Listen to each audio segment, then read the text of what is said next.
সকাল সকাল উঠে আমি চাচিদের বাসায় চলে আসলাম। চাচিদের বাসায় কেউ থাকে না, সবাই ঢাকায় থাকে। বাড়িটা এভাবেই পড়ে আছে। গাছে অনেক বেশি ধুন্দুল ছিল, আমি এগুলো পাড়ার জন্য চলে আসলাম। একটা বাঁশের কঞ্চি নিয়ে কোটা বেঁধে উপরে ছিল কয়েকটা, যেগুলো আমি নিচে পারতে পারবো সেগুলো আমি পেরে নিব। দেখো ধুন্দুলটা ঠিকমতো দেখাও যাচ্ছে না, এটাকে আমি পেরে নেব। পারতে একটু কষ্ট হয়েছে, বাট গ্রাম দেখতে অনেক বেশি সুন্দর, থাকতে একটু কষ্ট। যারা গ্রামে না থাকে তাদের থাকাটা একটু মনে করি কষ্ট। আমি যেহেতু 2-3 দিন ধরে আসছি, বুঝতে পারতেছি পরিবেশটা দেখতে যতটা সুন্দর লাগে, থাকতে ততটা কষ্ট, এটা আমার জন্য মনে হচ্ছে। কিংবা যারা শহরে থাকে, আর তরতাজা টাটকা সবজি সব এখানে দেখা যায়।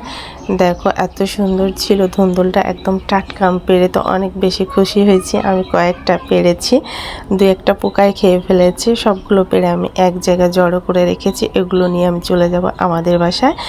এখান থেকে আমাদের বাসাটা একটু দূরে, চিপা চাপা রাস্তা দিয়ে যেতে হয়। এটা আমাদের নতুন ঘর, এটা এখনও কমপ্লিট হয় না। এখন আমরা ওই পাশের দিকে থাকি, সেখানে আমি চলে যাব একটু দূরে। এখান থেকে চাচিদের এখান থেকে আমাদের বাসাটা একটু দূরে। সবগুলো নিয়ে এখন আমি আম্মুর কাছে দিব।